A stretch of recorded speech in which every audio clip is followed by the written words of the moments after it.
Any questions on this problem?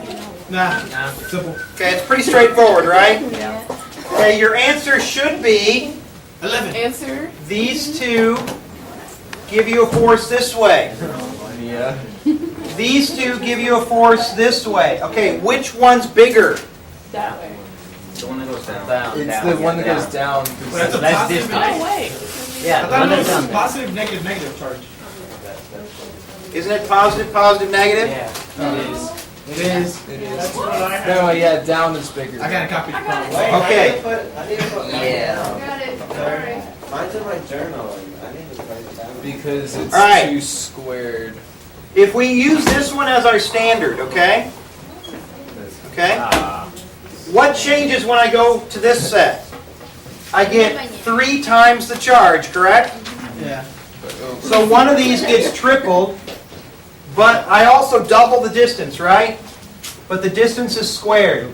So I end up with 3/4 of the force. So this one should be 3/4 of that one, right? Does that make sense?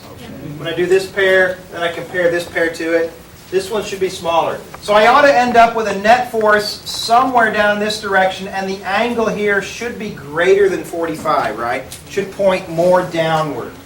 Okay? So it's just another force problem where you are having to calculate what the force is. It's just an electric force, and then it's a vector addition problem, right? So you have to worry about all the angles and all that stuff, right? What's the actual question? The actual question is, what is the net force and the direction? Alrighty? Okay, going through my notes, I realized I hadn't talked about a couple of things real quick. One of them is, we talked about conductors and insulators, right? There's kind of this Goldilocks region in between called semiconductors. Yeah.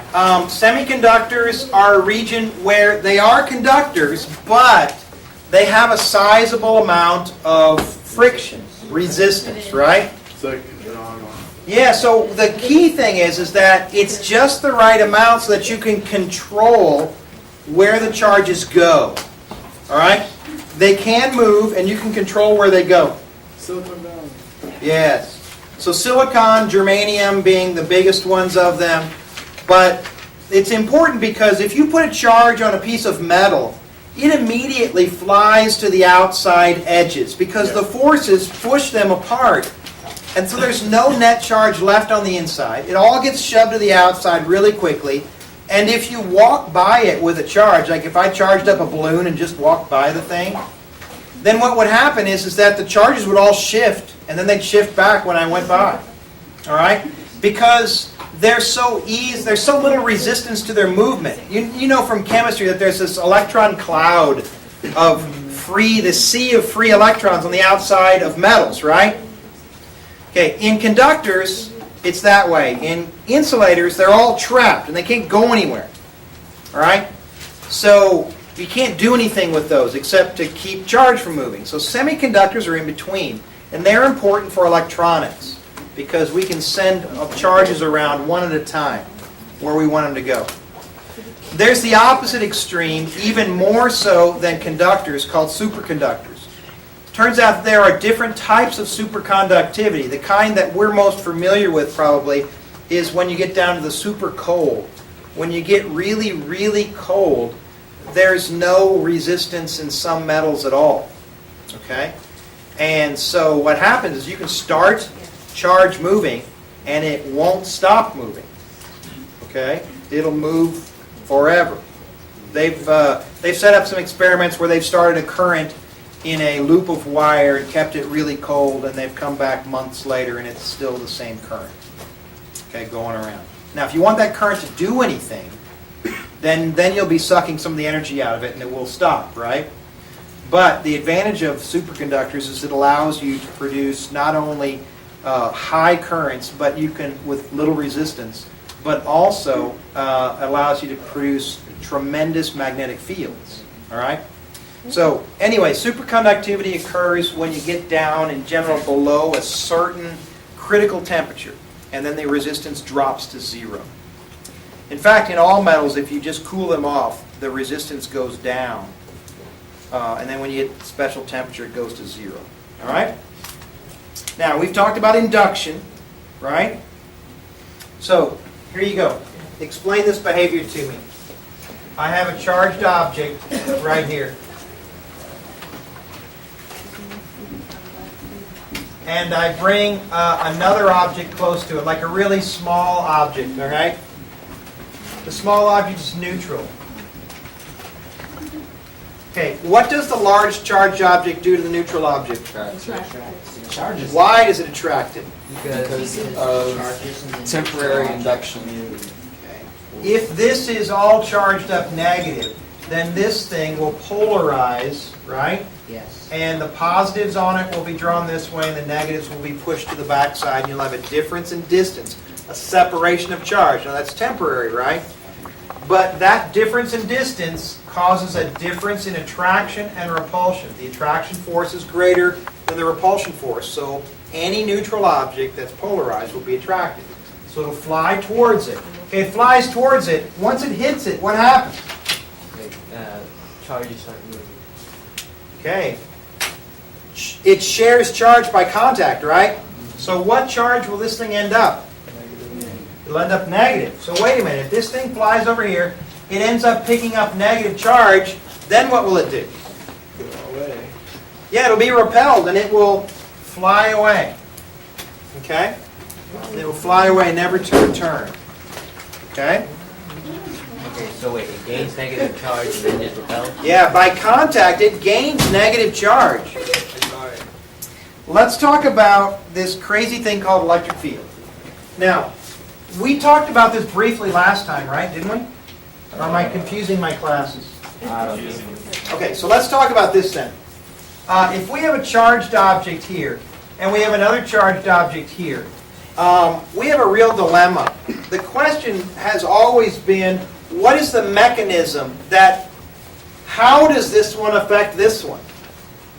Okay? So you have two questions, really. Coulomb's law explains to us how to calculate that force.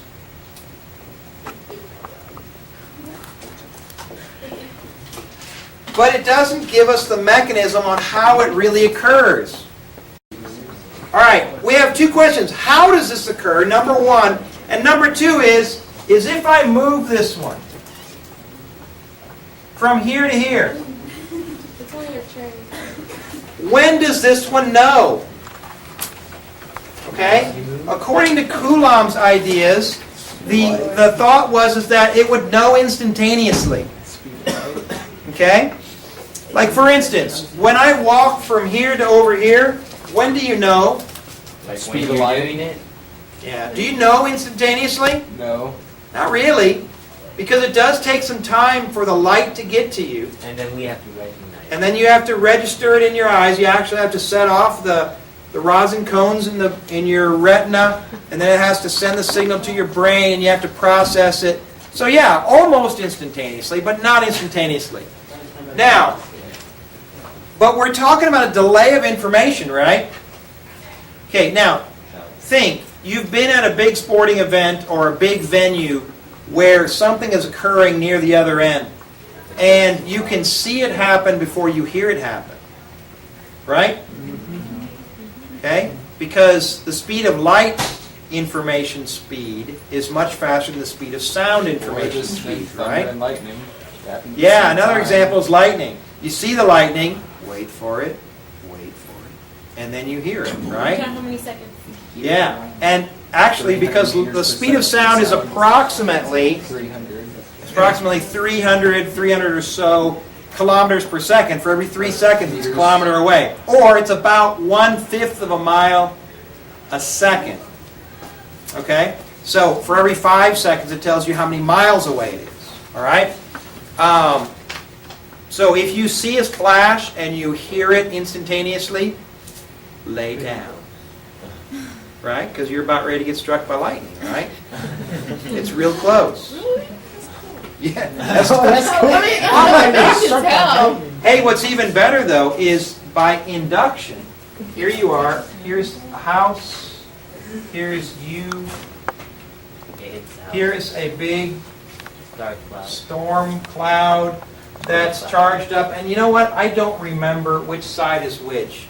the cloud because of the winds that go up and down inside the cloud. You know how halo's made, right? Rain falls, and then it gets blown back up, and then it freezes at the top of the cloud. It falls, picks up more rain, gets blown back up, freezes, and it gets bigger and bigger and bigger. Until it becomes so heavy. Yeah, until it becomes so heavy it either gets thrown out the top because of the great speed, or it falls out the bottom because of its weight. Now, that process of freezing and melting, they don't understand exactly why, but it separates the charges in the cloud. The bottom of the cloud becomes one charge, the top of the cloud becomes the opposite charge. And for the life of me, I don't remember which is which. I believe the top is positive and the bottom is negative. All right, we'll go with that since I don't know anyway. I think It actually doesn't There was really a question, matter. yeah. Yeah, there was. I think it is. If the bottom of the cloud is negative, what does that big negative do to this? Make it a positive. Polarized. Yeah, it polarizes the Earth. That's actually cool. So what happens is protons don't move up here. But what happens is it shoves the electrons away. And wait a minute, if you are all positively charged, or you have an excess of positive charge, then if you had hair, your hair would stand up, right? Nah. So if you ever are out in a rainstorm, actually, in a Yes. rainstorm, what happens, is that right? Yeah. Okay. In a rainstorm, you won't notice it because the rain is, knocking your hair down. But if you're in underneath a cloud that's not raining, but it looks real dark, and you feel that tingling feeling of the hair standing up on your arms or on the back of your neck or whatever, you are just about ready to get slammed by lightning. Right? So, I don't care how stupid you look. You must promise me you will lay down wherever you're at. Okay, get out of the road, then lay down. Okay? Stay in the road. Yeah, just lay down the road. Well, he didn't get struck by lightning, but he did get run over. All right, electric fields. Now, this movement from here to here, and when this one knows about it, quiet. That was a real problem because the instantaneous claim that this one would know immediately when you moved it is a real problem. And so Faraday, by the way, Faraday's an interesting character. Faraday grew up uneducated, very, very poor, but he was very bright. And so he was self-educated for the beginning part of his life. He took a job at a bookbinder's. Back then, books, if you had books, you were stinking rich, okay? And books, you just didn't throw it away when it got damaged. The bindings would break on the book, and so they'd rebind them, right? And so he worked at a bookbinder, and the owner was very nice to him. While he was repairing the bookbinder, the owner would allow him to read the books. And so he self-educated himself with all these books that he would otherwise never have access to. And the Encyclopedia Britannica came in, and he had the one with electricity and magnetism, and so he read it, and that started his career in science. And Faraday is genius. He was did lots and lots of different things with temperature and chemistry and electricity, all kinds of things. Anyway, it's because he learned math later in life, math was always challenging for him, and so he developed kind of visual ways to help him solve problems. And one of his visual solutions was this. He developed the idea of what he called an electric field. He said, look, this charge doesn't influence that charge. It doesn't even matter if that charge is there. Anytime you have a charge, it changes the space around it. Now, this is a very forward-thinking idea. This is Einsteinian in nature, because Einstein's the one that reworked gravity and said, look, gravity's not really a force. What it is gravity changes space. It warps or bends space. And so what happens is planets don't really travel in circles around the sun because of the gravitational force. What they really do is they're just traveling straight. But they're traveling straight in curved space. Now that sounds really weird at first, but think about it. If you start walking straight, and just keep walking in the same direction, you will not walk straight. You'll walk in one great big circle around the planet, right? And that's what he says that our planets do, is that they really don't travel in circles. They're traveling straight through curved space. And what Faraday said is, look, this space out here is already different. It's been changed because of this thing right here. And so when I put a charge here, it's not that this force, this object exerts a magical force that appears. It's that this new charge is influenced by the change in space. Does that make sense? All right. So it's like if you stand on a trampoline and you place a marble on the trampoline somewhere else. Okay, the marble is not directly influenced by you. It's influenced by the way you've changed the shape of the trampoline, right? Okay. So Faraday said, okay, people said, well, how do you test if it's there? He says, well, look, if you want to see if there's an electric field out here, because maybe if I want to find out if there's an electric field in this room, how do I find out? This is where you take a little bitty charge, you stick it out in the room, and you see if it does anything. Because if there's an electric field, it should move or have a force applied to it, right? So he said, look, I'm going to define electric field, E, to be electric force divided by the test charge. So the test charge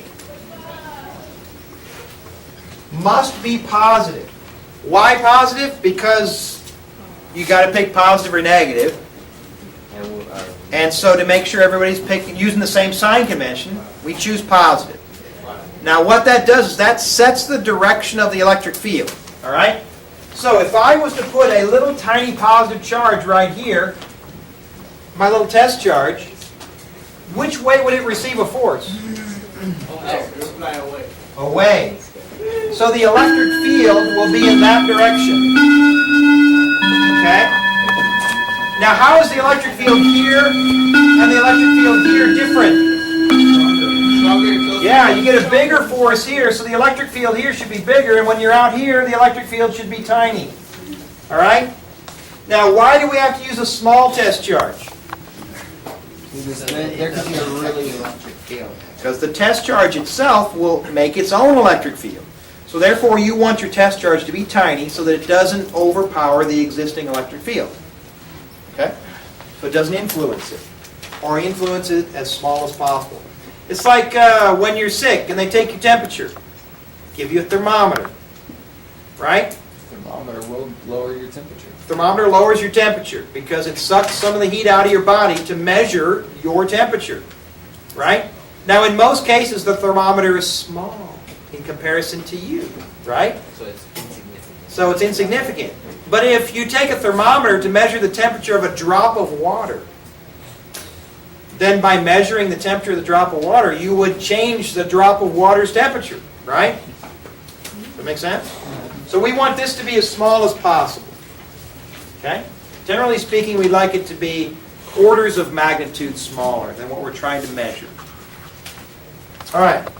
So there you go. That's our definition of electric field. Now, electric field then by definition always points away from positives and always points towards negatives. And the way he came up with his pictures is he finally said, look, why don't we do this? Why don't we just say then that the electric field around a positive looks like this?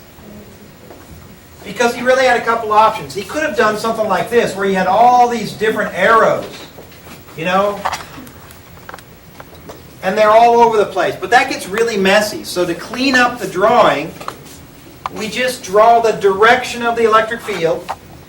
And the way we designate strength is that the closer the electric field lines are together, the stronger the electric field is.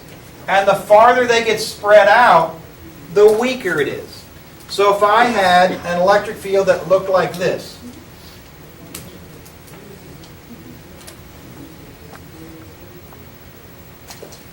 so there's my electric field. All right? Where's it strongest? In the middle. Right here.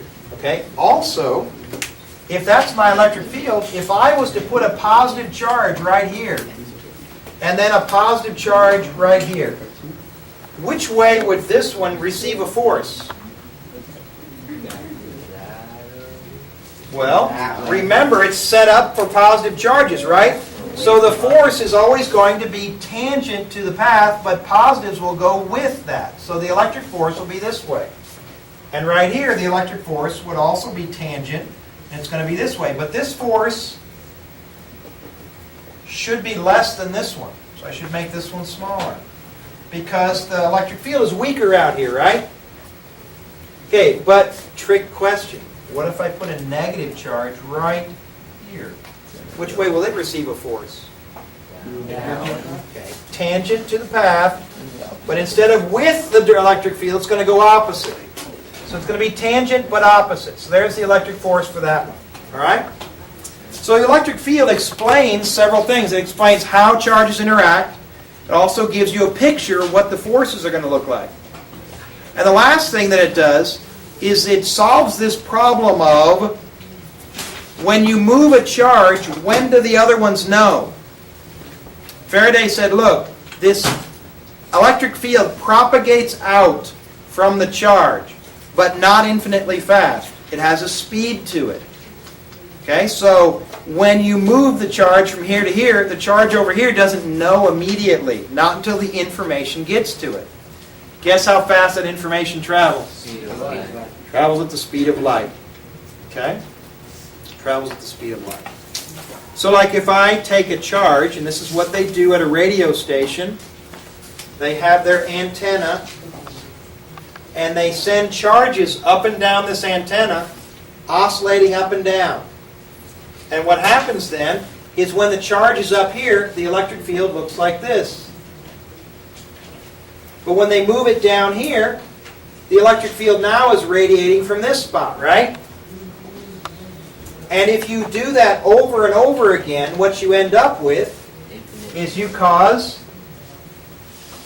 a wave, an electromagnetic wave, which sends information. How they oscillate that up and down sends information to your receiver. It's exactly the same way as cell phones work. Okay? Cell phones send out a signal, and it's a wave. So inside of this phone, there is a tiny antenna where the charges oscillate up and down inside of it, sending out a small power or low power wave that goes to a receiver, which picks it up and then transports it again to another receiver, and then eventually to the person you're calling. All right? Really quite cool. And the frequency of the wave makes a difference on how long the antenna has to be. So like older phones, you may have an older cell phone at home, it has like a long antenna, so it's using a longer wavelength. These use a shorter wavelength, and so the antenna can be buried inside of it. Okay? Killing the bees. We're killing them?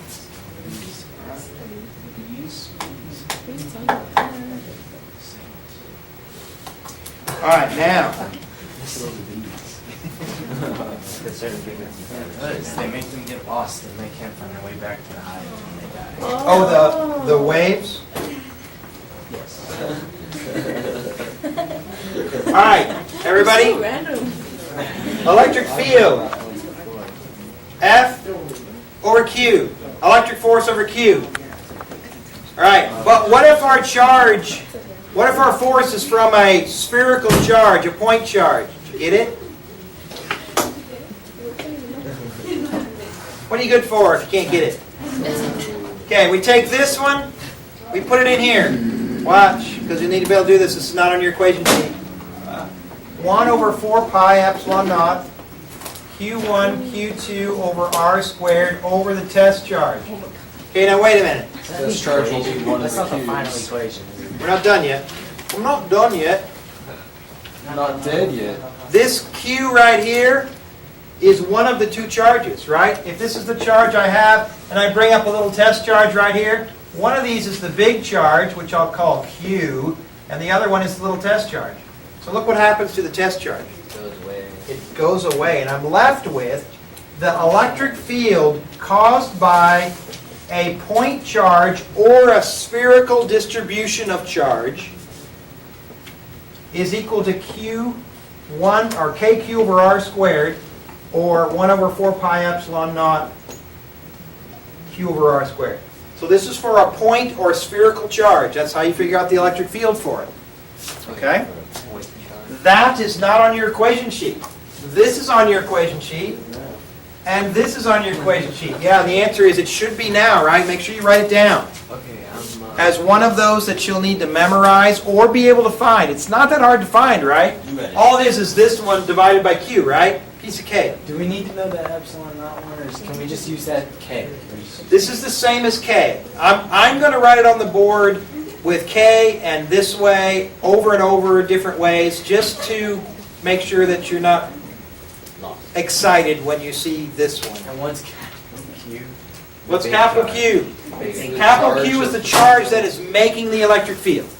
Okay, and Creating lowercase q is the charge of the little one, so that gives us electric field. So this gives you the electric field around a So what's the charge. electric field measured? So what's Hey, the good question.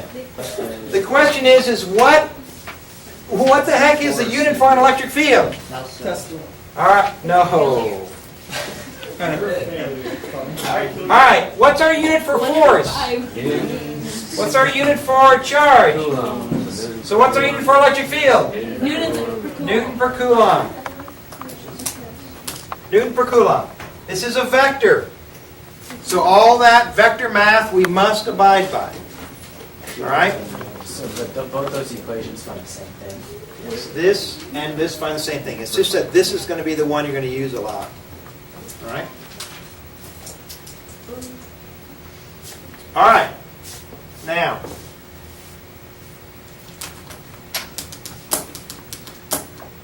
if I have a charge right here, and I'm going to make that 2 coulombs, positive. And I'm going to have another charge here, by the way, it's really large.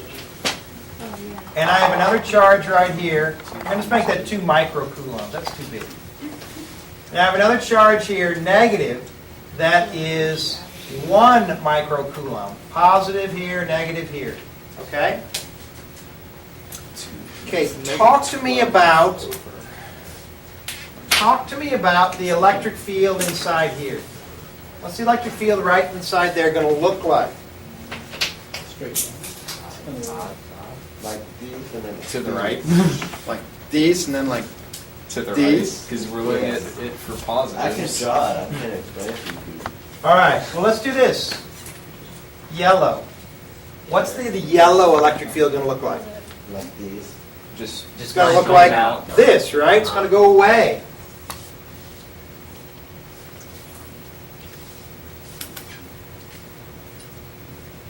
Very nice one. Right? Okay, what's our limey green one going to look like? It's going to go inward, right? Okay? So it's going to go in, and in, and in, and in, and in. it's on the right in between. To the right. Okay, so little waves. Why? He's in trouble. No. Well, A, just shut up. B, and C. Talk to me. Where is the electric field going to be the strongest? B. Why? Because it's an attraction. Because they add up. The vectors add up. Right? Will A and C be the same? No, they're the opposite direction. Not only It's that, but stronger. because one's 2 microcoulombs, the other's 1 microcoulombs. Yeah. Okay, do you see that the yellow and green, I almost said magnetic, electric fields here fight each other, and over here they fight each other? Yeah. So tell me, which one of these is going to produce a spot where you could have 0? It depends on the distance. C. Yeah, I C, don't C, think- C could have 0 depending on the distance. Okay, look at here. Yellow fights green. Yellow wins. Why does yellow win? Because it's closer and it's It's a greater. bigger charge, and I'm closer, right? Okay, so yellow wins here. Over here, yellow and green fight. It depends on Yellow is far away. Yellow's farther away, It but has a greater charge. has a bigger charge. Green has a smaller charge, but you're closer. So could there be a spot here where they could totally cancel? Yes. Yes, there could be a spot over here of 0 electric field. Can we have a spot down here, anywhere down here, No. where we could have 0 electric field? no. You're not going to see. Yeah, that's our key, right? You see the vectors will never be able to cancel, right? Because they're going to be at angles, right? Okay, so what you're going to end up with is a combination of these vectors. All right, now there's a difference between the question that they'll ask. Yeah, it's going to be curvy, right?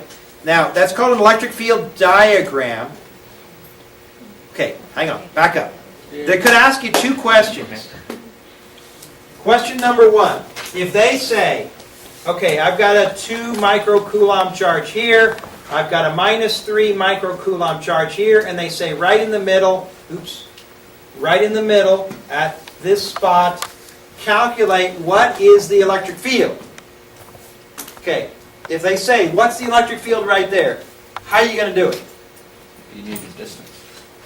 Okay, let's say the distance here is 1 meter, and that's right at the center. Could you do it now? Yeah. How would we do it? Charge of the one. Yeah, you'd Plus find the this other. one and find its electric field, which is going to be which way? Up or down? It's Down. positive, so it'd be downward. If I put a positive here, which way does it get a force? Down. Down, right? So I'd get a electric field down because of this one. And if this was my red charge, and by the way, this is a really good time to bring colored pencils or crayons to class. Because seeing the color and associating the force or the electric field with the color really helps out. So which way is the electric field because of the red one? Down. Also down, because if I put a positive charge here, it'll be pulled downward, right? That make sense? But that one's going to be bigger, right? Yeah. Because it's larger and Same Same distance, distance. but larger charge, right? And then all I have to do is add those two, right? Okay, so this is just like finding a force, except there's no force, because there's nothing there, right? You're just finding the effect on space. What's the electric field do to that one? What's the electric field do to that one? You add them up, you're done. Okay? Now, that is a different question than sometimes they'll ask, what's the electric field diagram look like? Now, a diagram is a pretty picture of what the electric field visually looks like. This right here is an electric field diagram, okay, with nice curvy lines. So, what will the electric field diagrams look like? All right, let me show you a couple, and then there's only, really a few that you really need to know for sure. Number one looks like this. If I have a positive, what's the electric field diagram look like around it? Looks like the sun, right? Looks like this. All right, number one. Number two, what if I have a negative charge here? What's the electric field diagram look like? All straight in, right? Because positives would be drawn in. And what if I drew mine like this? it's stronger. Yeah, it's a stronger or bigger charge, right? So this would be a bigger charge than that one. Okay, now what if I have a positive and a positive? Both leading away from each other. Well, All right, they're both going away from each other, So it go out. but in the middle there's going to be an interaction between the two, right? Bend in, bend outward. What am I going to have right in the center? Bending out towards the side. Zero. In the very If these are center, the that's same zero. two charges and that's the same distance, I should get nothingness here, so no lines here, right? What if I put a little positive up here? Which way will it get? This way and then this way, right? So it's going to be up. So what you end up with is something like this. It radiates out, but then bends up and down and away. So you have a dead spot in the center. So it looks like this, like they're kind of repelled from each other, right? Looks kind of like that. All right? Now what if one of these was bigger than the other? What if I had one... The center or that Will be point of shifted nothingness over. will be more to one side or the other. Yeah, this nothingness spot will be at a different location. I like that. So if I have a +2 and a +1, then the nothingness spot will be right there, and it will look like this. And actually, this one will get overpowered, and it will look kind of like this. My overpowering. And there's actually going to be a spot back here. Well, no, that's right. And it'll go like this, and it'll go, and these will bend back around more. There we go.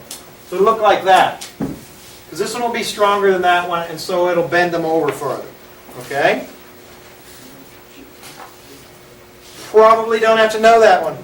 This one, fair game for you to quickly sketch on the exam, right? Okay, so what if we had this one? What if we have a plus? Actually, no. What if we have a minus and a minus?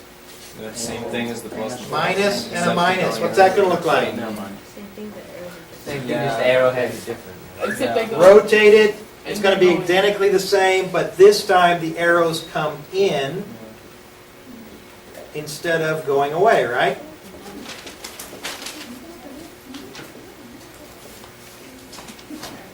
So it's really the same as that one, except the arrows just swap direction.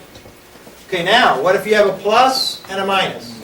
It goes from one to Towards the minus. All right, so what happens is they exit positives and they enter negatives.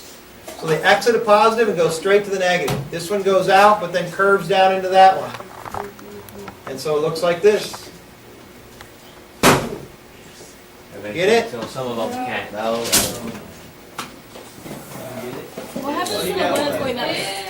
Well, if it's going directly away, in theory, that would go on to infinity. And it wouldn't curve ever? Not, but it's got to be exactly lined up. Depending on how strong this charges are, because it could be enough to like hold it there. All right, so there you go. Now, those are electric field diagrams, Donuts. which is different than electric field vector. Okay? Because here's the problem we have. Vectors are straight. Don't be this student. Plus 3 microcoulombs. And you got a distance of 2 meters. And then over this way, you got a distance of 1 meter. And you got plus, now let's make it negative. Yay. Let's make it negative 4 microcoulombs right here and right here. And they ask, right here, at that spot, what's the electric field strength? That's a pop. Oh.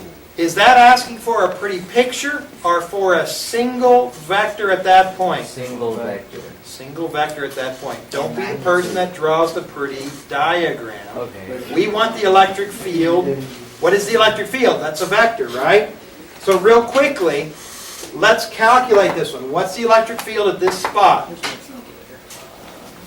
And this should look very familiar. It should be almost the same as the one we did for today, except instead of doing forces, we're just doing, Is that negative 4? that's positive 3 microcoulombs above and a negative 4 microcoulombs to the right. And 2 and 1 meter. Okay? And again, let's make it a nice right angle.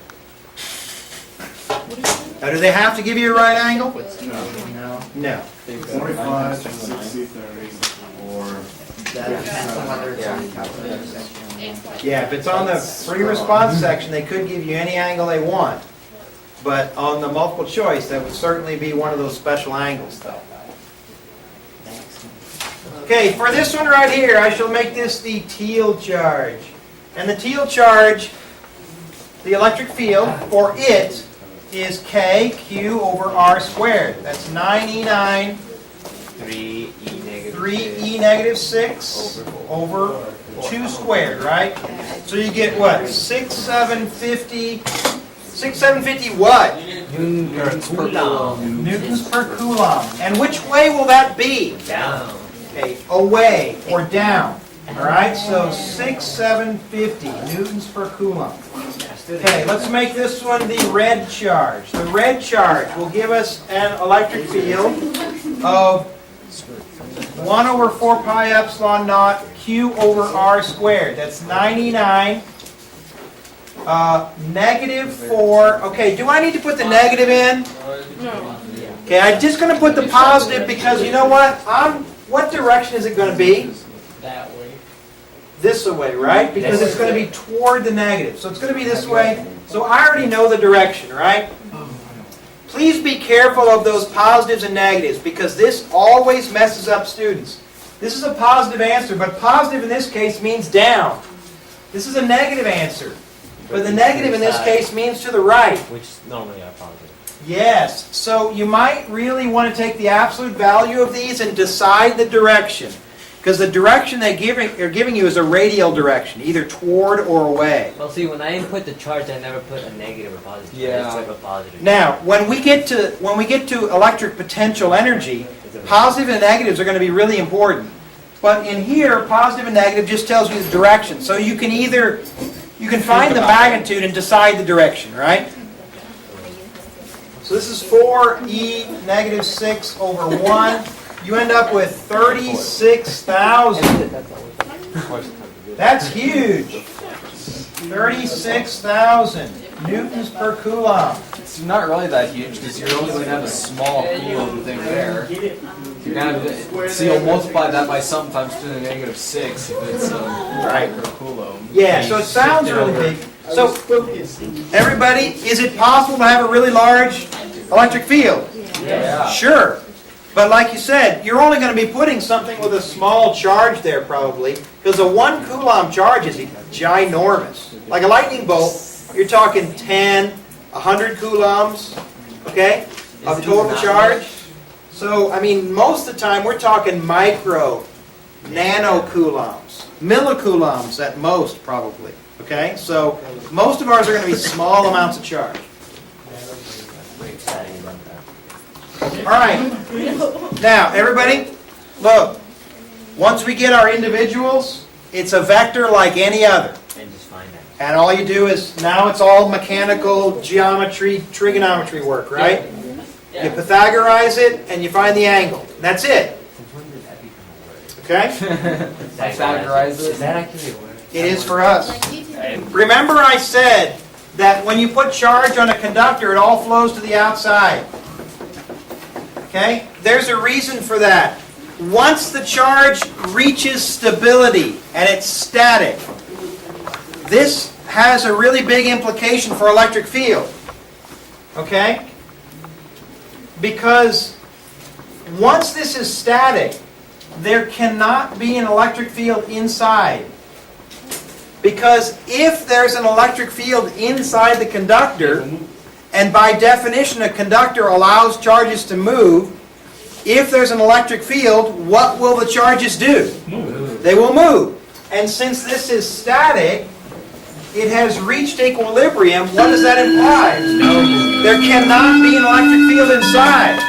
All the charge moves to the outside, no electric field, no excess charge inside.